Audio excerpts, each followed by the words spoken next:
Hey there, Zack Henderson here, and in today's video, we're going to be taking a look at the 5 kettlebell exercises that every beginner really needs to know. So at this point, I've been a personal trainer for about 10 years, and I've been training people on kettlebells since day one. And there's not much that I would change about how I, coach people back in those days, but the one mistake that I think I really did make is that I jumped into the kettlebell swing and the get up way too early. You see, most people just aren't ready to tackle the main kettlebell moves like the swing and the Turkish get up on day one. And really, there are so many other beginner-friendly exercises and drills that can help start building that technique, but also just deliver a great workout. So with that, here are the 5 exercises that I use these days on the first workout and maybe the first couple months worth of programming for new clients in order to really help build up an even deeper, more basic foundation of skill and strength before moving into all of the kettlebell moves that most people think that they're in for when they begin training. So the very first drill is the kettlebell suitcase carry. And the suitcase carry is super simple. You're just holding a weight by your side and you're walking around with focus on posture, on breathing, obviously on grip strength and core strength. And really, this is just a great way to start getting a feel for heavy weight. Especially if you're not used to weightlifting, this is just a great way to expose your body to handling weight. And really, it's about the most practical thing that you could think of. We have to move weights around anyway to, use them in the first place. So this is just a great way to start building some awareness into how your body can brace, how specifically your core can brace when you are moving with weight. Again, it's low risk, it's high reward. Like we all know that loaded carries, suitcase carries, farmer walks are just a great way to build total body strength. And so this is how I like to start. And, one of the biggest things when learning the swing is getting someone used to standing up tall with, a weight, flying up in the air. So this is kind of a regression on that idea. We really want to pattern this feeling of standing tall while holding weight, but, not having to worry about, what anything else is doing. All right. So very simple, but a very, very valuable and often overlooked exercise, the kettlebell suitcase carry. This next exercise is one of my favorites for teaching a proper hip hinge. And this is a move that was invented, as far as I know, and popularized by Dan John.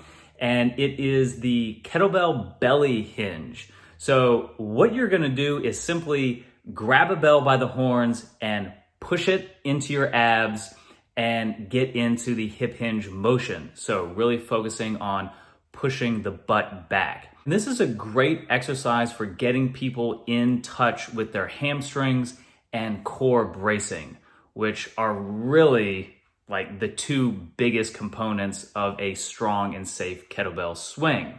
So instead of jumping into something fast and ballistic like the swing, we're slowing things down and we're centering the weight, right? We're actually taking the center of mass of the bell and essentially putting it into the center of mass of our own bodies to really feel out the hip hinge motion, right? So we're focusing on butt back, getting a stretch in the hamstring, really engaging the upper back by driving the elbows back, squeezing the shoulder blades back and tight together. So all of these things kind of come together at once. We're balancing on the feet, we're getting the hip hinge, soft knees, deep stretch with the glutes, with the hamstrings, and we're focusing on strong neutral spine, tightening up, bracing the abs against that weight. And then we've also got the lats, the rhomboids, the upper back, and shoulders getting involved there as well. So the belly hinge is a super easy, beginner-friendly way to really start hammering in on the hip hinge position. And as all of us kettlebell coaches know, that can be one of the more tricky things to teach new lifters, but this is a great way to get started. Our third exercise is another hip hinge dominant movement, and it's the drag deadlift.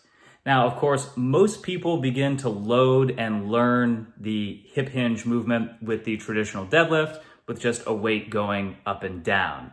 And that's certainly part of the process. But specifically, the drag deadlift adds a horizontal component, which is very applicable to the swing. So essentially what you're going to do for the drag deadlift is, instead of starting with the weight directly up under your hips, you're actually going to take a step back so that the bell starts at arm's length away from you. From there, you're going to grip tight, tip the bell back towards you, and using your lats, you're going to drag the weight across the floor until it gets right up under your hips. And you can even push back even farther, depending on the weight of the bell, to where the weight is actually slightly behind the legs. So what this is doing is it's matching lat engagement with that hip hinge position. And that is super key for the backswing in the kettlebell swing sequence. From there, you can actually float the weight off the ground, and the kettlebell float is kind of another cool isometric idea for really honing in your deadlift and your swing setup. And then of course you're standing from there. What you really want to focus on with the drag deadlift is a simultaneous pull with the lats and a push with the triceps. Those two muscle groups coming together form essentially what I call the super muscle, which just really helps to solidify and tighten up the upper back. And this is another skill that's going to translate like dynamite to lots of other exercises, but of course the swing being the primary one. And for our fourth exercise, we have a combo move here. So this is going to be a power clean to a goblet squat. So a power clean is simply taking a weight from the floor up to shoulder or chest height, right? So for our purposes, we're going to get a kettlebell into the traditional deadlift position, right? So like right up under the hips. And here we're adding our first little taste of quickness, of ballistic intention. So you're going to deadlift the kettlebell, and as you're coming up, you're going to add speed so that by the time you lock out, you're going to transfer that momentum from the hips up into the arms, throw the bell up, and catch it by the horns. So your grip is just going from on top of the handle to around the sides. All right? So at that point, you are standing up tall with the bell held out right there at chest height. And that's how you find yourself at the top of a goblet squat. Right? So again, we've utilized the hip hinge power, the hip hinge pattern to throw the weight up.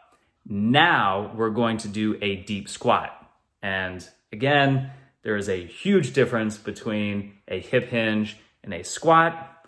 That's the subject maybe for another video. But from here, we're going to drop the hips straight down, ideally getting to a depth where our elbows make contact with the insides of the knees.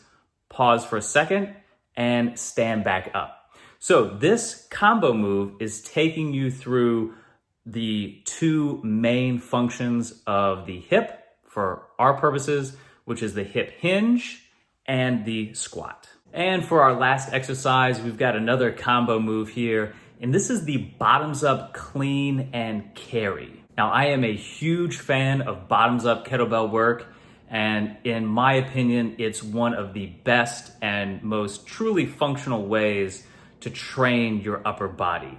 So before we worry about presses, before we worry about get-ups or anything else, we really want to own and practice the bottoms up clean and the bottoms up position. So I've talked a lot about the bottoms up technique in other videos, but I really like this style of work for beginners because as we see all the time when you're cleaning a kettlebell traditionally and the weight is resting on the back of the arm, there tends to be some tricky, sloppy technique, bruising of the forearm, and usually nobody really has a good time learning the traditional kettlebell clean. So we're just gonna do away with that issue altogether by practicing the bottoms up variation. And again, much like the suitcase carry, the bottoms up position is going to allow a new lifter to just get comfortable holding a weight, managing and controlling a weight in this kind of new novel position. Obviously, you're gonna wanna start super light, and this move is really pretty scalable. So when you start, you can keep the elbow down close to the ribs. That's gonna be your point of greatest stability. And then as you move that arm up and out away from the body, the balance, the grip, the total body engagement is going to be more and more challenged, right? So you can do a lot of arm, shoulder, rotator cuff work here without even pressing the weight all the way up overhead. And then of course, when we add a carry or a march in place, we're working on one of the most valuable skills that I like to impart in my training, which is holding an isometric with one part of the body and dynamically moving with the other. So the bottoms up clean and carry is one of the best ways to incorporate that idea. So there you have it. Those are 5 exercises that I use most often with new clients before we ever touch the more popular kettlebell lifts. And these are also drills that I use with more experienced lifters just to make sure that we fine-tune technique and really just get every bit of value we can out of your kettlebell training. So hope you learned something new, and if you want to read more, you can check out the companion article that I'll have linked below. And until next time, here's wishing you all the best in your training journey. We'll see you next time.